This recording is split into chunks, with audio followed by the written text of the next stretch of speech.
My pleasure to have Michael Weitzman back. He did one live and now this is a virtual presentation. And a little bit about Michael.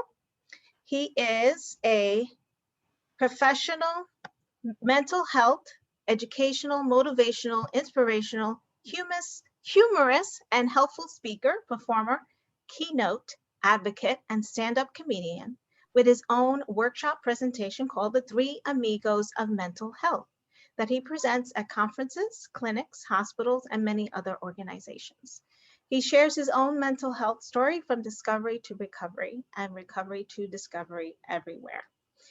Michael is an MHA trained and certified peer support specialist and holds an Academy of Peer Services provisional certificate as a New York State peer support specialist. Michael has taken his 40 years of suffering and suffering in silence with his own mental illness and has pursued recovery, staying mentally well for almost 6 years with his recovery to discovery and his many types of wellness tools. In particular, using humor as his most significant tool to help and improve everyone's quality of life. He uses his passion to help everyone with their own important mental health. He makes it very cool, fun, enjoyable, relatable, interactive, engaging, memorable, and helpful to talk and work on your important mental health challenges, and so much more. So please join me in welcoming Michael Weitzman. Welcome. Hello, everyone. How are you doing? Well, I want everyone to take your mask off. Take your mask off to mental health conditions, mental illness, mental health challenges, addiction, suicide thoughts, and everything else that's going on, because I'm trying to get rid of this terrible stigma of mental illness and really get rid of it where it's normalized. And what I'm going to do tonight is give you my clip notes within this hour of all my struggles, my long struggles, and my inspirational mental health story of how I went from discovery to recovery and now recovery to discovery with my 40 years of suffering in silence and suffering with my mental health condition. So sit here, relax, listen, there'll be a little humor, and I'm just going to do everything I can to engage you and help you with your mental health and so much more. But what we need to do now is to find out why and what happened. Where did this all start in Michael Weitzman's life? My 62 years plus of my mental health life and experiences. Well, it started, just to let you know, when I was around 5 or 6 years old. I used to stutter. That's right, and I had a lisp. And when you're 5 or 6 years old, kids can be very mean back then. So I had a little bit of traumatic situation even at the age of 5 or 6. But then after that, I had a normal childhood. No problems, no mental health, just that little trauma when I was 5 or 6, and everything was fine. Until about when I became 16 years old. You know what you do? You go to get your license and you go to take your road test. So that's what I did. So I went to take my road test and I failed it once, I failed it twice, I failed it 3 different times. Now, when you're 16 years old and you're in high school and you failed your road test 3 different times, you do feel like a loser. And I felt so bad. My self-esteem was terrible. I was beating myself up.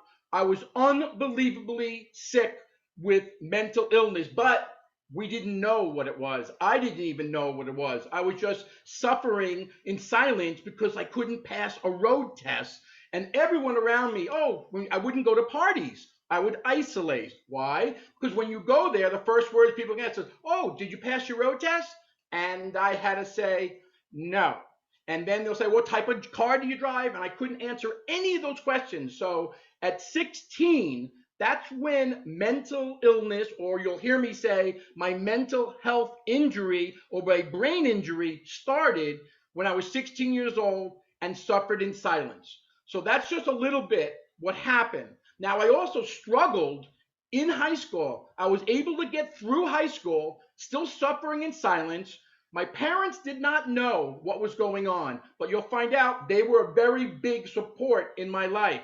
So I was suffering in high school. I was able to get through. And then in college, I suffered as well. But at least I was able to pass and graduate college. I got out of college and then went to try to find a job and couldn't find a job for almost 6 years. The depression got even worse. I did not get help yet. I was still suffering in silence. And that's the big thing I tell people, that there's so many people out there like I did suffering in silence. And I suffered for over 25 years. So suffered in high school, suffered in college, and then after college, suffered for those 6 years, and then finally got a job in the mortgage industry. After I was about to get fired after 6 months because I wasn't picking it up very well, but my boss had a heart attack and another rep took over, and I went to them, I'm going to show you. And I just started dominating and making so much money in the mortgage industry. I was still single, I wasn't married yet, and I was making money. But the problem with a commission-based job, you never know where it's going to go. And there were times that I would make a little less and I'd get nervous again. But for the most part, I made a lot of money in the mortgage industry for over 20 years. But I suffered in silence. And the only good thing is the money that I made became an antidepressant because I still didn't get help or come out of the mental health closet yet. So I was doing well, and then you know what happened at the end of 2007, 2008, the mortgage industry went collapse. But before those years, I decided, after suffering for 25 years with my mental health condition, I went and got help. And what did I do? I finally got on the triangle. That is, you're seeing a psychiatrist, your therapist, whoever your talker might be, and then the psychiatrist gives you money. You'll hear the triangle a lot. So I got on the triangle after suffering for so many years, for 25 years in silence, and started with the medicine, the psychiatry, and the talker in 1999. That's when I came out of the mental health closet. But unfortunately, I was married with 2 young girls, and my wife, let's just say she wasn't that supportive. She kind of like said, if you take medicine or you have to see someone like a psychiatrist, I'm going to divorce you. So I had some problems here. She was not on board. She was not supportive. She didn't believe that I even had a mental health condition. She just thought I was lazy and didn't want to do anything. She had no idea. So after those 25 years of suffering in silence, I got the help. Like I told you, I was married for 2 kids. But unfortunately, from 2005 to 2014, which will be a good part of the story, but from 2005 to 2014, October 2014, I finally, after all these years, I finally found I was basically going through one psychiatrist after another one, and then one type of medicine after another one type of therapist after another one. I call it the Lay's Potato Chip Syndrome Award, which for me is, what's the slogan of Lay's? You just can't have just one type of psychiatrist, one type of medicine, or one type of therapist. It took me almost 40 years to finally get the right combination. So, for the 40 years of suffering in silence with my mental health condition, there were things I call what I would feel pretty good, and then all of a sudden, a ticking time bomb would go off. I would feel better again, and then the ticking time bomb would go off. Over and over again. I call that the ticking time bomb effect. And I would be what? Going through negative thoughts. These are some of the things I went through when I was suffering for over the 40 years, and 25 of that in silence. Isolation, which people are doing so much from the pandemic, which I'm helping people for that as well. But isolation, I did so much as a symptom with my mental health condition. I got diagnosed as depression, bipolar in 1999. What other things that I would do? I would overreact to things. I would also keep doing this, beating myself up. I would also have stress, anxiety. I lost interest of so many different things. I was unhappy. I had a lot of worry. I had fears. And during all these times, I had anger. I had sadness. I had suicide thoughts. I'd be driving the car and I would close my eyes sometimes when I'm driving because I just said, I couldn't get rid of the mental health condition. It was there for 40 years on and off. And that's the worst feeling about depression and bipolar. I want you to see what I'm talking about and feel what I'm saying to you because it's the worst feeling in the world going through all of these symptoms for over 40 years with my mental health condition. I also felt like this. This is called the neon sign.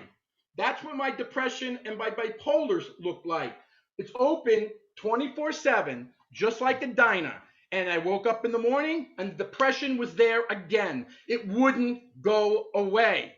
So I was in what I call as the cave of hell. That's when I would go in my bed, put the covers over my head, and just try to go to sleep and say, I'm done. I hate this depression. I hate having mental health condition. But I woke up and it's there again. I would do stuff. I would go into parking lots, take some medicine, not to take my life, but take a little bit more just to go to sleep. But every time I got up, it was there again, like a neon sign, open 24/7. So during these times of the ticking time bomb, the cave of hell, the neon sign, all the symptoms, the negative thoughts, all the things, I went through 6 psychiatric hospitals.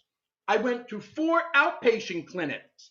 I've had 22 ECT treatments. That's when they shock your brain. I tried everything. Still doing the triangle. Remember the triangle again. Doing the psychiatrist, the therapist, and then the meds that I got from the psychiatrist. And that was not getting me to the promised land. I tried all these different things, everything. I also had shingles twice on my face.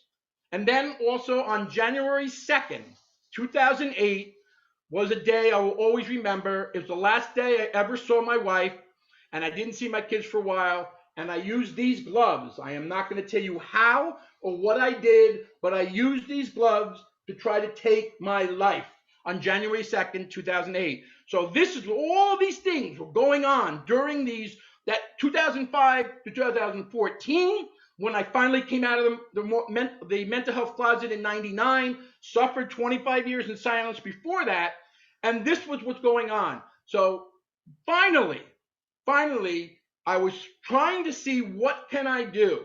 And then all of a sudden, I was trying to get a little better. And then on January 8th, on August 11th, 2014, if you don't know that date, I know it well, was the day that Robin Williams did what he did. I call it suicide took Robin Williams' life. I am an unbelievable fan of comedy, unbelievable fan of Robin Williams and his improv and his acting. Underrated actor. Won Academy Award for Good Will Hunting. But what he did, I lost it.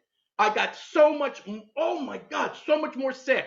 And I had to go into my 6th psychiatric hospital. And that's where I did. I became in that hospital for the 6th time. And I said to myself, ladies and gentlemen, this is very important. This was a divine intervention and a divine encounter, or as I call it, my biggest aha moment of my life. I went into that psychiatric hospital on October 16, 2014, and I said to myself, I want to finally get and stay mentally well.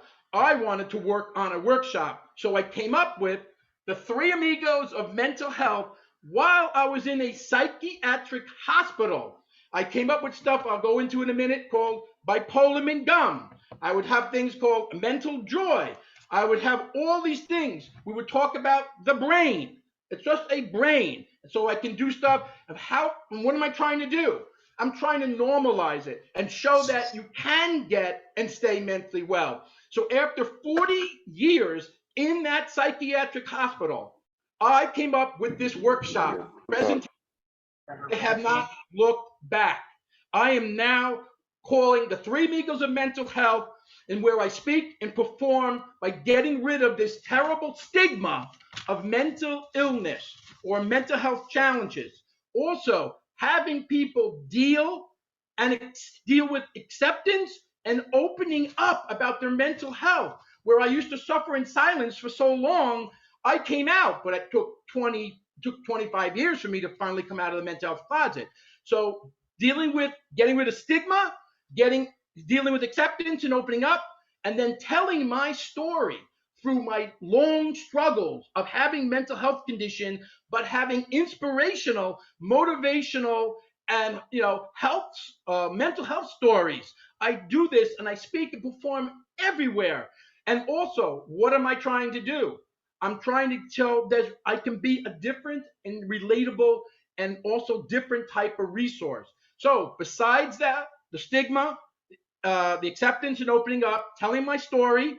Also, I came up with, which I'm going to get into in a second, is the wellness tools. That is what finally got me to get and stay mentally well. I told you, 1999, went on the triangle, psychiatry, meds, talker. That didn't get me to the promised land. Came up with the workshop and said, I want to speak all over. I want to be this speaker that motivates, inspires people, and show people that you can get well and you can stay mentally well. I can do it, so can you, with a never give up attitude. So besides the wellness toolbox, I also came up with humor, using humor for your mental health. So this is what is very important. But during this time, I want to stress one thing for the audience. It's very important to have a support staff. I had my parents, and I'll say this to you, if I didn't have my parents, I wouldn't be here today. They were my biggest support staff when I suffered in silence, when I was suffering, came out of the mental health closet, and they were there for me until they passed 4 years ago for my mom and 2 years ago for my dad, but they were my support staff. You need a support staff, ladies and gentlemen. It doesn't have to be your parents if you're not close with them. It could be a cousin, could be a friend, could be a coworker. Going to support groups is so important. These are the things that I did. So, what was it, ladies and gentlemen, for Michael Weitzman? And I used to call myself Bipolar. You get it? Bipolar. I took the name, split it in half, and I called myself bipolar.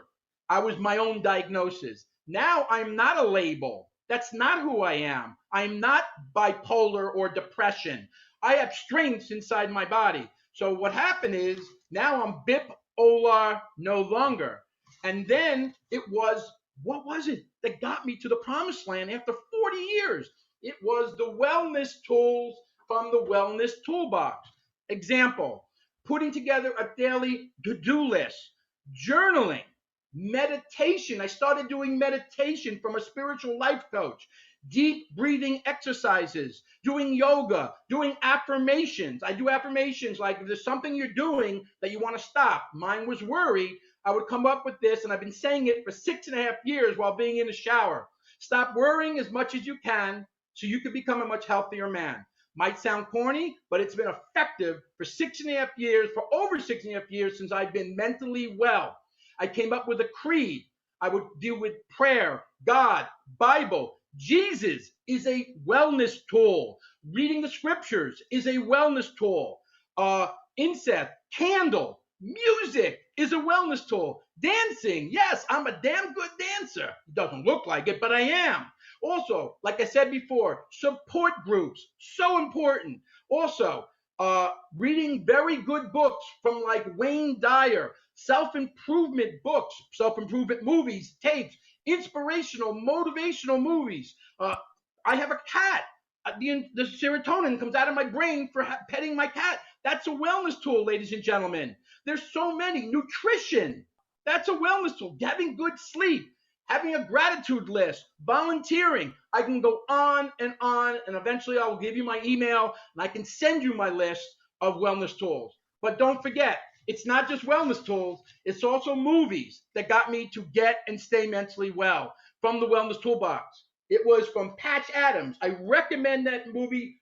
Oh my God, to you. You've got to watch Patch Adams and Robin Williams. He's a genius because he's all about improving the quality of life. No matter what is going on with you, it doesn't matter what's going on with you.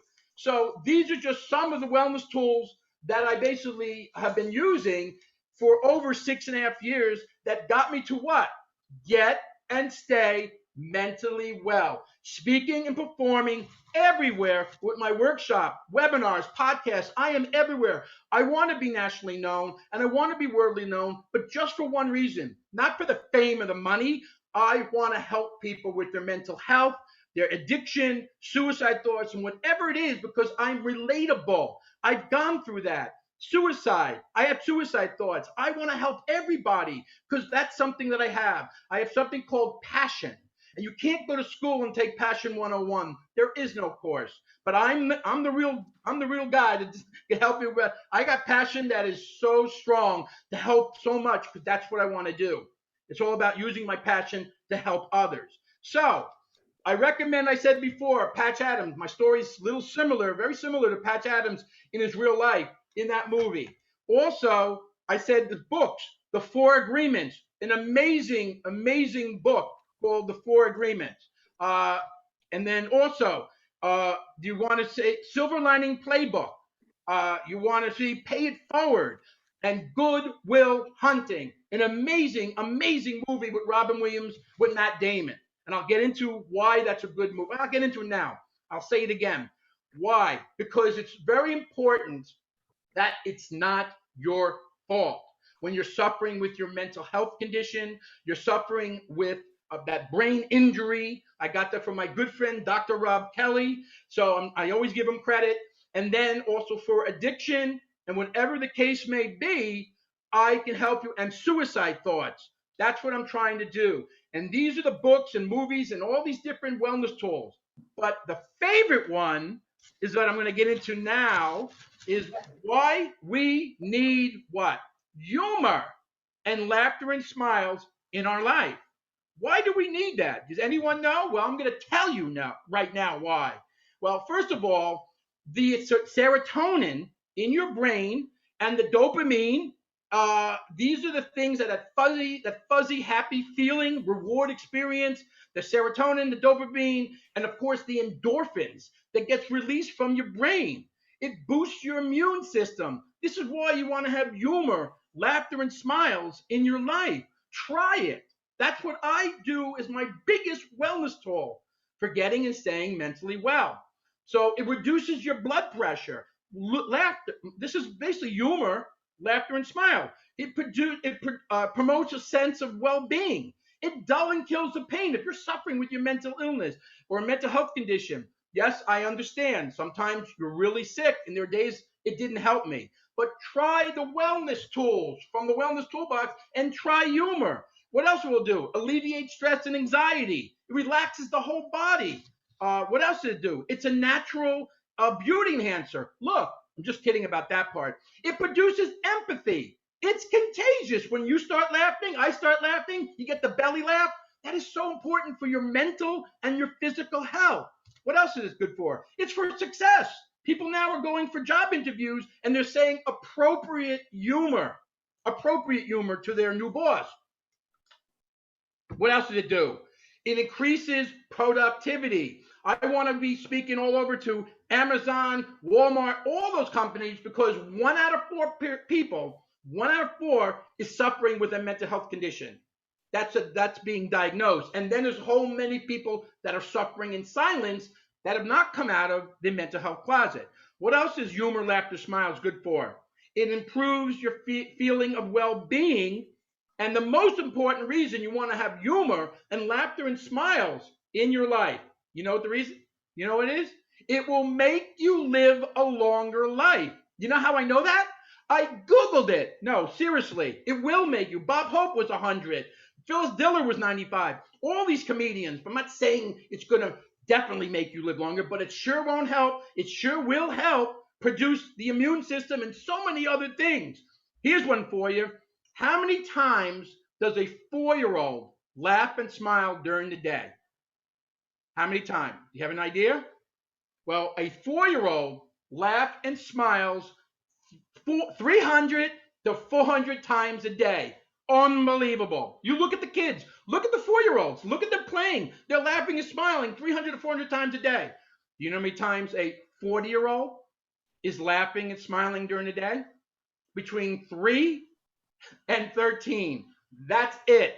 So you're lucky if you're going to get anything there. So again, laughter and smiles. This is what it's all about, ladies and gentlemen.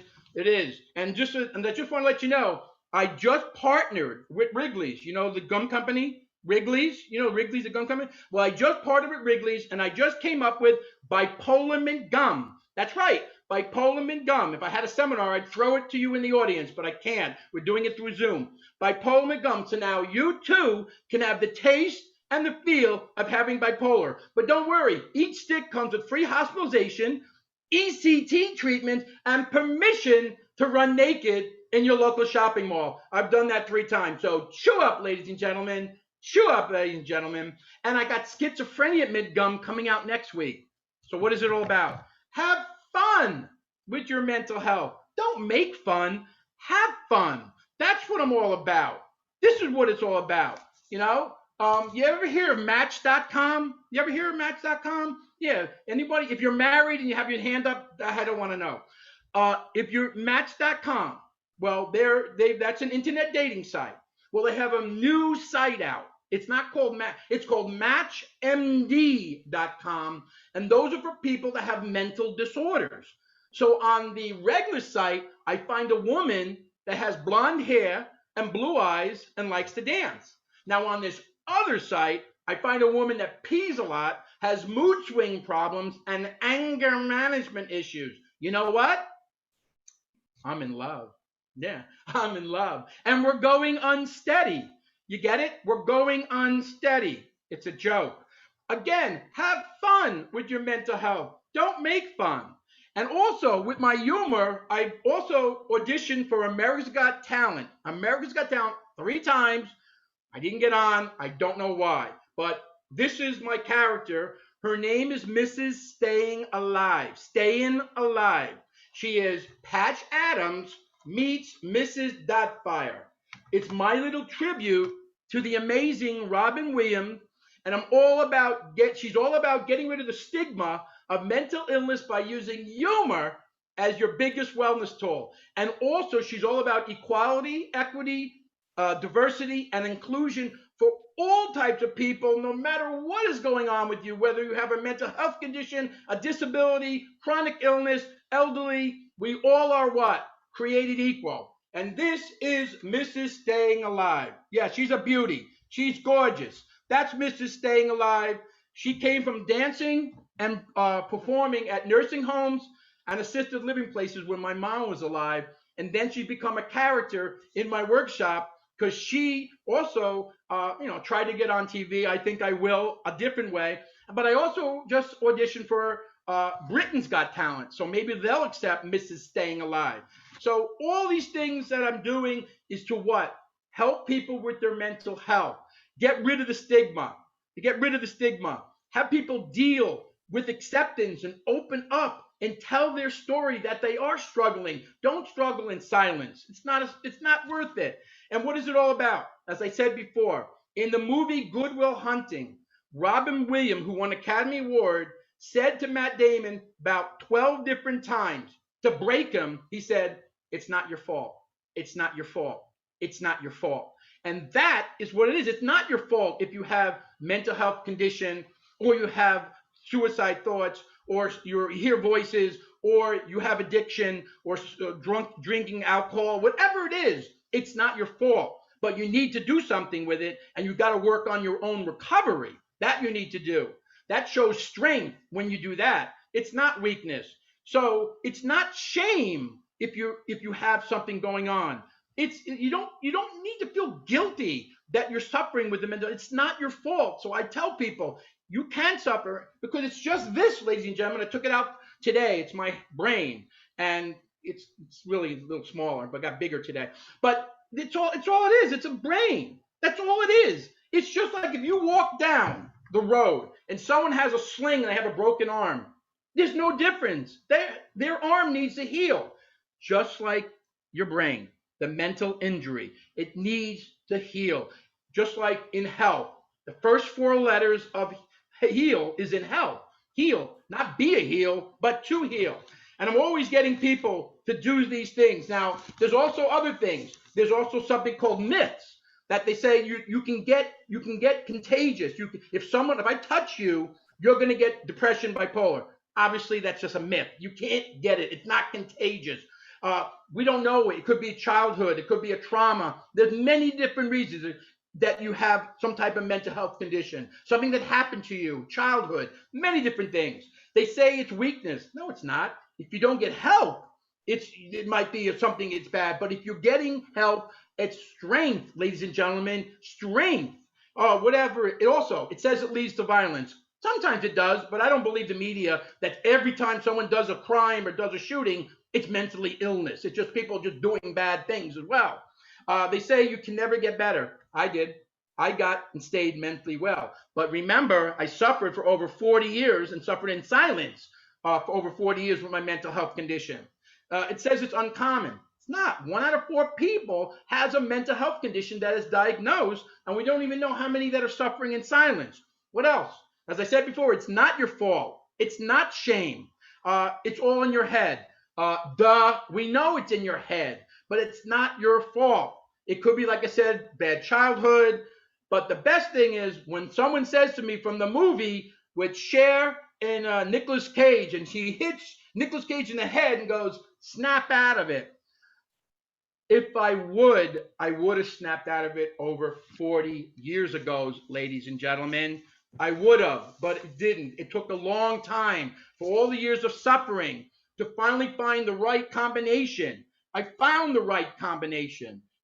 Taking all these types of medicine, yeah, but it was the wellness tools that got me to the promised land. Now explain, this is very important. Whoever you're using, whether you're using a clinic, a hospital, you're using a psychiatrist, a therapist, a nurse practitioner, a social worker, they're all great people and they can help you. And you should think about trying to use medicine and see a psychiatrist and see a talker or some type of therapist. But for me, I'd like to at some point wean off. And I was able to not see a therapist because I am my own therapist. I am my own counselor and coach as a motivational speaker. So this is what I am. Just to let you know, I'm a trained and certified peer support specialist that I can relate to you. That is so important. People that are out there, some doctors, there's nothing wrong with what they do, but some of them, they've never suffered with a mental health condition. They never had suicide thoughts. They never had addiction. So I have basically all of those so I can relate and be a different type of resource. So besides being a peer support specialist, I'm also a professional, motivational, inspirational, memorable, maximum impact, mental health keynote speaker, performer, care coordinator, and stand-up comedian. And that's what I do. I'm helping people as much as I can right now because that's really what is needed in our world. The pandemic has been so bad. People have been isolating. It's starting to get a little better. People are coming out right now. But what is it all about? It's not about just getting well. It's all about how do you stay mentally well. And I get people to try these amazing wellness tools. There's so many that you can try in the wellness toolbox that go with what you're using now. And maybe down the road you can wean and not have to take as much medicine, or maybe you don't need to see the psychiatrist as much, whatever. But I'm not saying to get rid of that. Keep that. I'm not saying that at all. But the wellness tools, use it as a compliment. That's what I tell people. I make it, as she said in the beginning, I make it cool, fun, enjoyable, engaging, and humorous and helpful to talk about your mental health and your mental health challenges. That's really what it's all about. I want everyone to know what it tastes like, what it feels like to have a mental health condition. And I didn't get into it, but I want to say the 3 amigos of mental health. What are the 3 amigos of mental health? The first amigo of mental health is someone that is suffering with a mental health condition. The second amigo of mental health is someone that is suffering in silence with their mental health condition. And the third amigo of mental health is someone that doesn't suffer with a mental health condition. Congratulations and mazel tov. Good for you. But those are the people that don't suffer, need to know what it tastes like, what it feels like, so they can be more helpful and loving and supportive to their friends and family that are suffering, and not be part of the stigma of mental illness or as I call it, mental health conditions or mental injury. So that's really very important. So I want all the three amigos, the ones that are suffering in silence, that are not suffering, to all help and support one another and be what? Be friends, amigos. That's where it comes. I do things. Here's a one for you. This is really amazing. That imagine if you got blamed for having cancer. Think about what I just said. Imagine if you got blamed for having cancer. Why do we get blamed for having a mental health condition, or having addiction, or having suicide thoughts, or hearing voices? Whatever the case, whatever the symptoms are, we shouldn't do that. So I do everything as a centered person approach. I do it because I'm going to find strength inside of you. Even if you're suffering, you got strengths in your body, baby, that you can not just get better and stay mentally well, but you can still have an amazing life by not giving up. I didn't give up. Yes, I tried to take my life on January 2nd, 2008. Yes, I suffered for over 40 years with my mental health condition, 6 psychiatric hospitals. I even made this. Look, it was in a psychiatric hospital. You see, little bobblehead dog. Yeah, that got me better. No, it didn't. But at least I use art therapy is another wellness tool, ladies and gentlemen. And here's a story that I want you to share with you. This is really what I'm about. If you never heard about the story, I only heard about the story about 2 months ago. It's called the Starfish Story. And all of a sudden, on the beach, there's a little boy, about an 8-year-old boy, and he sees all the starfish are floating to the shore. Tons and tons of starfish floating to the shore that are out of the water. So he's taking them and throwing them back in the ocean, all of them, trying to do as much as he can. All of a sudden, an old man comes by and says, "What are you doing?" He says, "Oh, I'm just, taking the starfish and throwing them back in." He says, "You can't take all of these that floated to the shore and put them all in the ocean." So the little boy, the 8-year-old, 9-year-old boy, takes one of the starfish, throws it in, and says, "But you know what? I just helped that one person at a time. That's what I am. I can help you. I can be a different type of relatable resource using my amazing passion to what? I'm using my passion to give value, to help you with your mental health and your mental health challenges. We got to do that, man. This is what it's all about. I'm involved with MHA, is a great organization. NAMI, these are places you can think about. MHA, NAMI, clinics, hospitals, psychiatrists, therapists. There's so many nurse practitioners. You have a MS, you have social workers. There's so many different places out there that you can use for your mental health. But you got to come out of the mental health closet, ladies and gentlemen. You got to come out of it. And there's people like if you want to use the wellness toolbox, like a Wayne Dyer. I recommend get that. Wayne Dyer, one of his quotes is, "What you think of me is really none of my business. Get rid of the your." That's Wayne Dyer, man. That's powerful.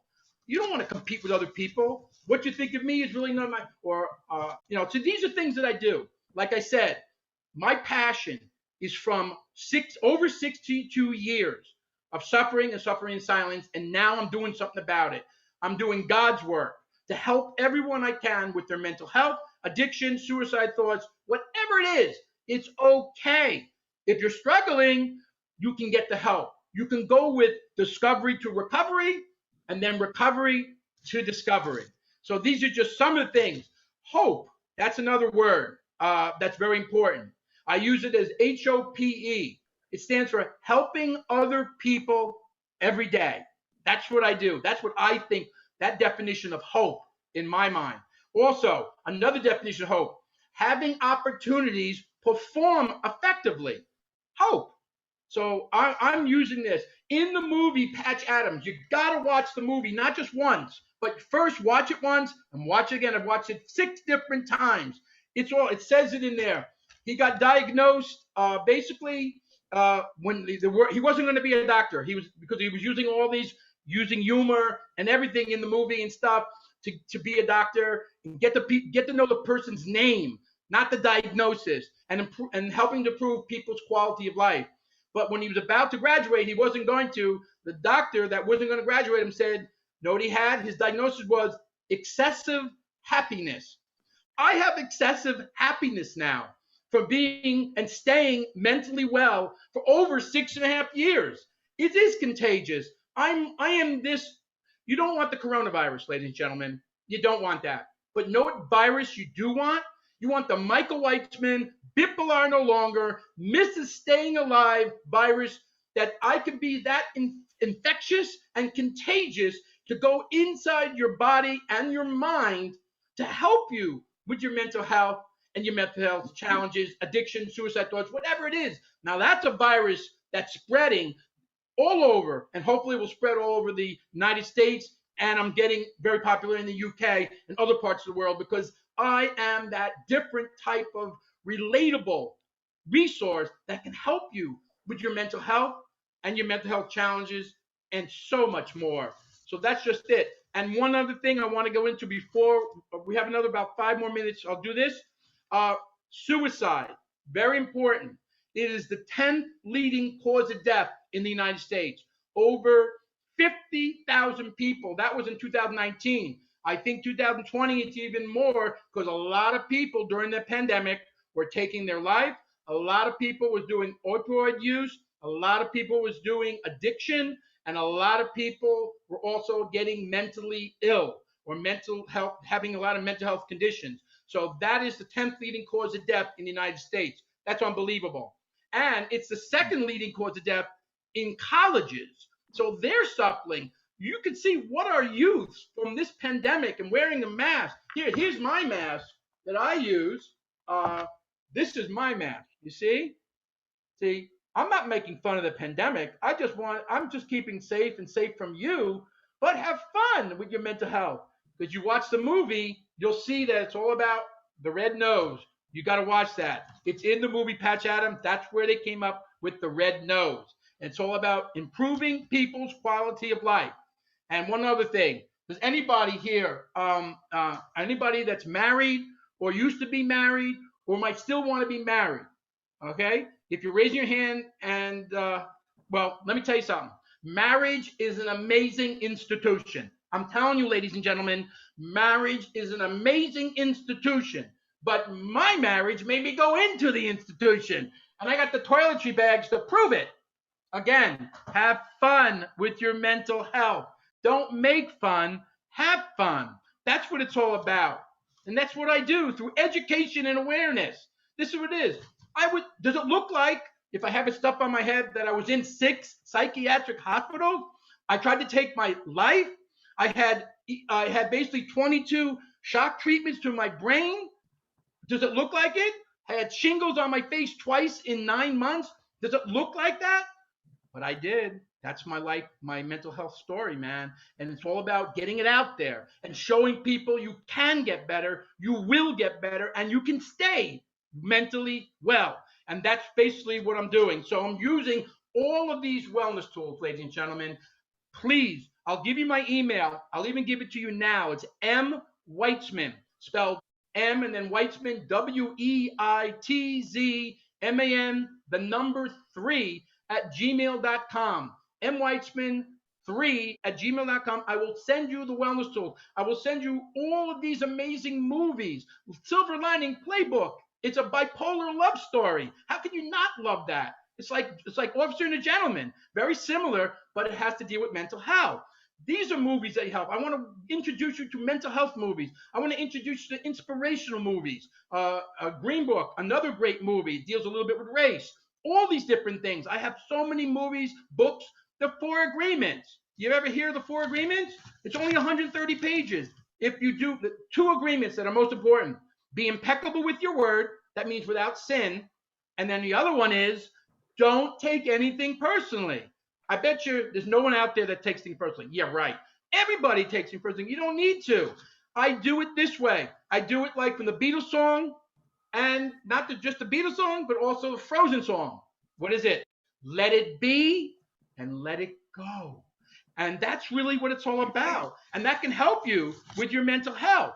That's what it's all about. So watch the movie, The Patch Adams. These are things. Have a support staff. Use the wellness tools. Find your right psychiatrist. Find your right therapist. You know, when I said before, the Lay's potato chip, I called the Lay's potato chip syndrome award. because you can't just have just one psychiatrist, one type of medicine, and one type of therapist. It took me 40 years to find the right combination. And then it was the wellness tools from the wellness toolbox that got me to get and stay mentally well. And again, ladies and gentlemen, I'll say this, it's all about equality. Just because you have a mental health condition, you're just as equal to someone that does not. And even if somebody has addiction, doesn't mean you're less important to someone that is not suffering with an addiction. And I'm trying to get rid of that stigma in all of these different things because we're just as important. Even if we're suffering, that we are just important or just important with everyone else. Whether, and it's all about what? Equality, equity, diversity, and inclusion for all type of people. People that are white, black, gay, doesn't make a difference. LGBTQ, it doesn't matter. Asian, this, white, it doesn't matter. We're all created equal, whether we suffer or don't. And I'm going to change that. So I am writing my book. It's called, of course, The Three Amigos of Mental Health book. I'm working on trying to get a documentary out on my life to make a difference. And of course, got to get that movie out. Got to get that Michael Weitzman, Bipolar No Longer, Mrs. Staying Alive movie, The Three Amigos of Mental Health movie, because I believe with my passion, I can be a gift in helping people. I told you my wellness tool. I do a little bit of praying. I love God. I love Jesus. I'm a Jewish man that accepted Jesus. I just used that as a wellness tool. I accepted him 10 years ago. That's what I did. I'm not saying you have to do that. You do what you want, but try these wellness tools. There's so many that I can send you. So these are the things that are so important. So my purpose, as I said to you before, is to use all my passion to give value and to help you with your mental health and your mental health challenges. And I gave you my biggest aha moment is when I made a change after 40 years being in a psychiatric hospital by coming up with a workshop presentation to speak everywhere on podcasts, webinars, conferences, keynote. It doesn't matter. I'm going places because I'm needed, because mental health is so important to everybody's life, whether you're young or you're old. And people that have dementia deserve to have a quality life, just like the ones in a wheelchair deserve, or the people that can't hear. They deserve to have a quality life like everyone else. So this is my little thing for you. I'll open it up now for any questions that you have, and I'll give it to her now. Here I am.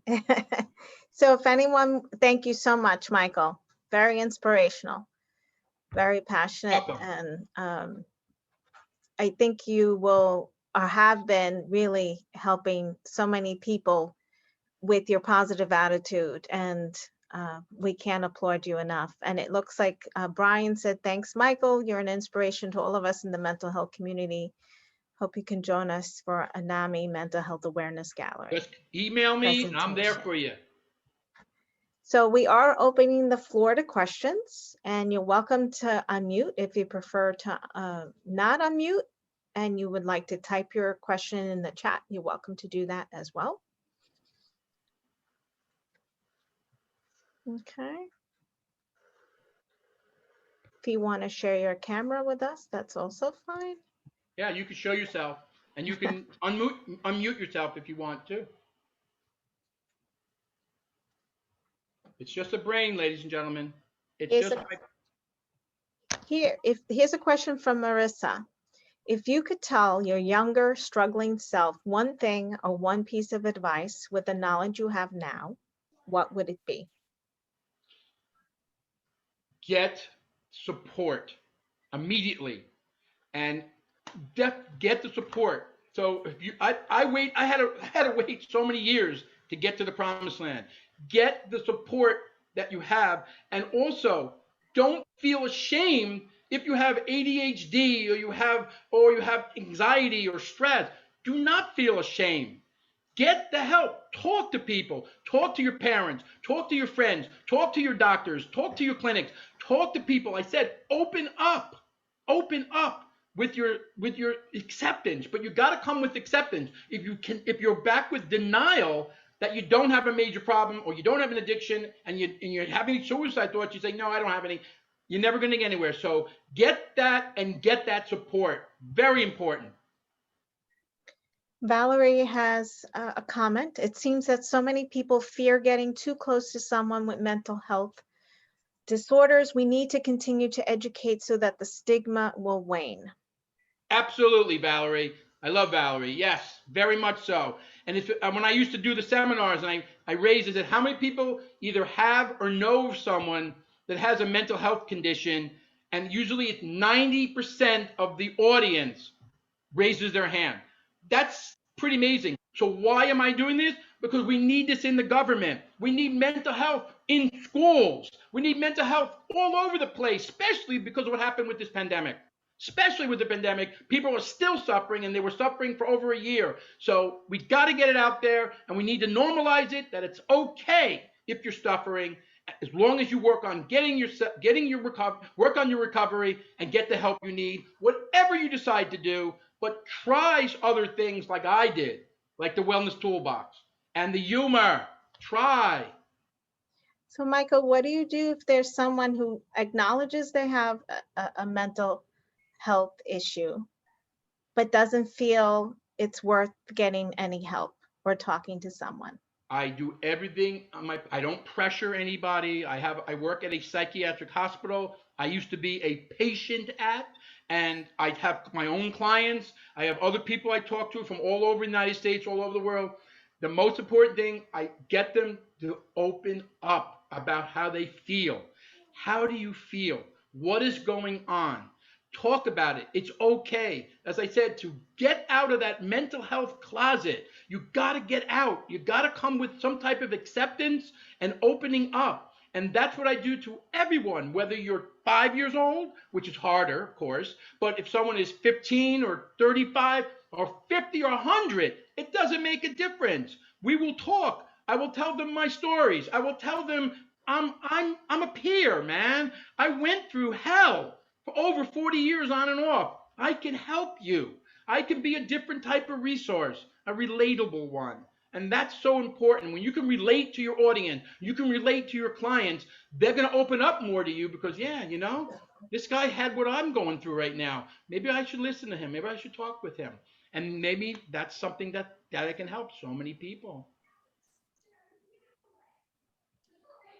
And there was another comment from Paul. Thanks, Michael, for your support. These last 10 years, you continue to be an inspiration. And Valerie commented, I agree, and it goes down the line to our young children. And how can we get the Board of Ed to support quality service programs as early as kindergarten? Well, I'm trying. I mean, I want to get is it really starts at kindergarten, elementary school, and then junior high, and then high school, and then college. They need to know, because some of them are suffering so young, and they're not doing anything about it. They need to talk about this in a nice, productive education and awareness way for the young children. And then because when they get to high school, so many people are suffering in high school, and people are suffering in silence. They're afraid of what their family going to think, or their wife or their boyfriend, or what their friends are going to think. And that's that. And I'm not just talking bullying. That's a different issue.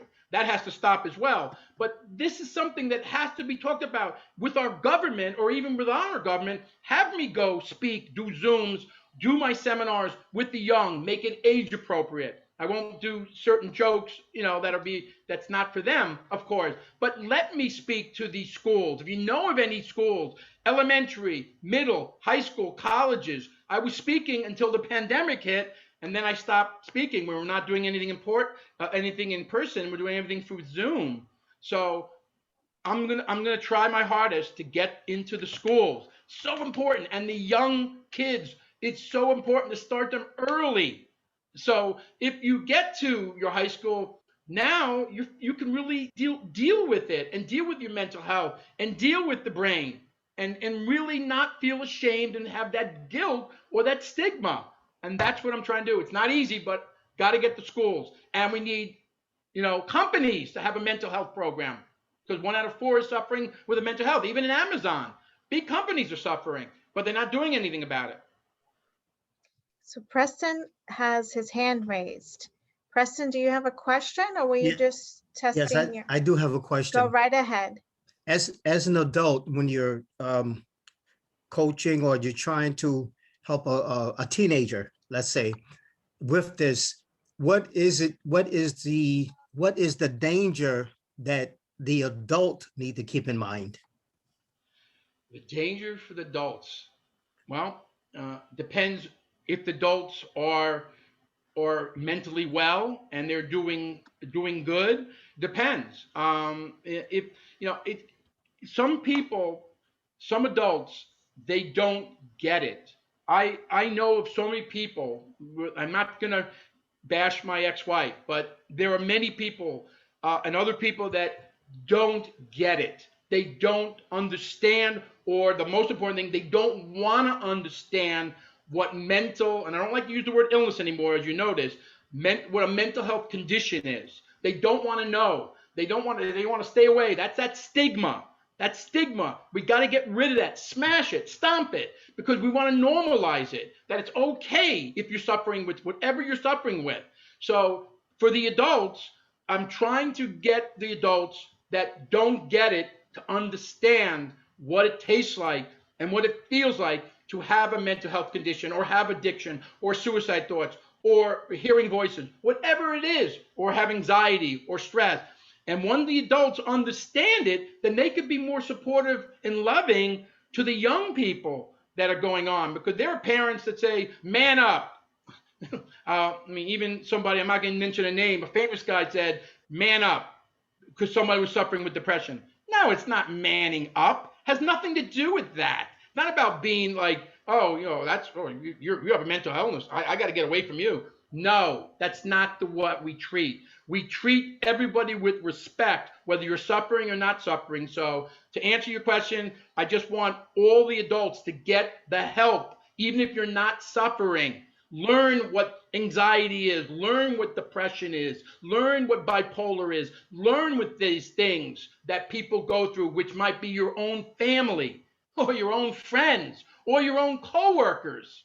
And then you can be more understanding with them. And that's what I'm trying to do. Thank you. Any other questions for Michael? Thank you, Michael. Thank you so much, Michael. And we're hoping we can have you back when the building reopens. We are open for browsing and curbside pickup. And there's a question from Gail. Do you talk about the effects of suppressing emotions in your presentations? I do a little bit. I didn't have enough time today to get really into that. I talked about a little bit of what I went through with what my anger and my suicide thoughts and how I felt and negative thoughts and all these different things. There's so many different types of symptoms. Isolation was my biggest one. My biggest one not during the pandemic. I was the busiest during the pandemic helping so many people that are suffering because they're isolated. When we, especially in April and May of last year, when we didn't even know what this was with this COVID-19. So I get into a little in other things, but I try to make it broad so I can cover as much of everything. Because I could speak for 2 hours, but I can just simplify this, make it for a 15-minute speech. So all depends. But I'm doing everything I can to help everybody. That's all I can do, man. It's not about me anymore. How can I help you? As in the Bible, how may I serve? And I think it's so important to help people and more. And I can tell you what the definition of success is. The definition of success, it's not materialistic thing and having all the money. Materialistic things, that doesn't matter. I had all that and my ex-wife got half. The point is, what is it all about? It's doing everything in your power to help others. And then if you get people that come back and you say, oh, you helped my son, or I read your book, you made a difference to my mother. That is what success is. You made a difference in somebody's life. That's what I'm all about. That's why this passion is it's so strong. And I'm not going to give up on my passion because this is something that needs to be done in our society, and especially our country, and even our state, whatever the case may be. And I'm never going to stop because this is something that's needed more than ever right now. Thank you, Michael. This is from Gail for inspiring us to take action and make a difference. And Michael, you mentioned you're writing your book, Yeah, right? I'm, The I'm three still. Amigos of mental health. So you know when you're ready to publish it, you'll have your book launch with the Harrison Public Library. I love it. Yeah, it's been hard to finish it because I was doing well, and then my parents passed away, and then I now have other stuff to add, and it's not easy writing a book. I feel like I got to be in like the movie with James Caan in Misery, but I don't want to get hurt. But I need time alone just to do the book and finish and add. It's going to be very similar to things I just talked about, but so many other suffering things that went on or inspirational things. I have so many aha moments. I didn't have enough time to go into aha moments that have helped me before I got mentally well and now since I've been mentally well. I have an aha moment every day because this is something that is so needed in our world, and I really believe I can make a difference in people's lives. And you're definitely making. But I'm not better than anybody. Remember that. It's about being humble, showing humility, and not having an ego. Ego, Wayne Dyer says, ego stands for edging God out. I love that. I'm not better than you. That's really, it's like, I'm not better than you. I'm just better than I used to be. That's from Wayne Dyer. Isn't that amazing? We're not competing with each other. We just need to be better people.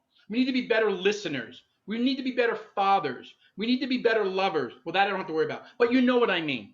Just kidding on that one. See, now you had us laughing more than 16 times in just 1 hour, right? Forget about her. She's going places. Mrs. Staying Alive.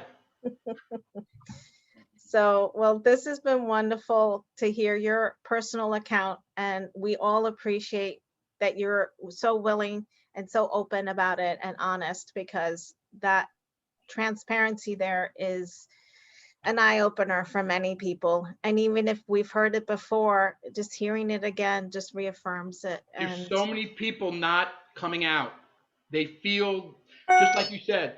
People go to me all day long and said, "Oh, you show strength," or "I can't believe you tell your story."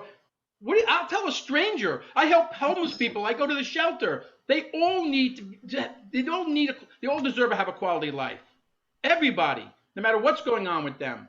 So I want them to open up, and that's the key. You got to get kids to open up, adults, and the ones that are not suffering don't contribute to the stigma. No, get some education and awareness. Come to me.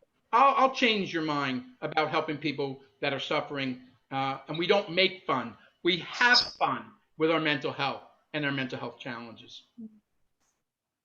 well, thank you so much. We did record tonight's program, so if you would like to watch this again or know someone that missed it or would like to recommend it to someone, it will be on the library's YouTube channel, most likely within a few days, and you'll be able to access it there. And hopefully we'll have Michael back once the building is open for programs as well. Everything is virtual right now, but not because I work at the library, but if you need something to motivate you, or just, you need something different to do with your time, we have so many wonderful programs: cooking, Zumba Gold, dancing Yep. to Broadway tunes, art programs, watercolor painting, whatever, you name it, we have it. So reach out to your library, because we're there and we're happy to help you. And even if you just need someone to talk to, which Yep. during the pandemic, like Michael said, a lot of times people would call just to hear another voice. So we're there and we're happy to help and to see you. And So don't forget to email me. I told you it's mweitzman3@gmail.com, and my cell number is 914-523-5766. I'm helping everybody. I'm helping people in India that are suffering so much with the coronavirus right now. I'm helping them. I'm helping people all over the world, UK, because this is something that has to be done. And we can get through the pandemic, and we definitely can get through mental health challenges, addiction, and suicide thoughts, and so much more. thank you once again, Michael. And we presented this program for Mental Health Awareness Month, but Yep. this is a program that we could have every month, right? Because it's not just 1 month, No, 24/7. I call it 24 Mental months. Health Awareness Day, every day. 365 days. It's Mental Health Awareness Day, every day, because it's all about that. It's nice they do it for May, but it's every month, every day. So on that note, we bid you good night. Good night.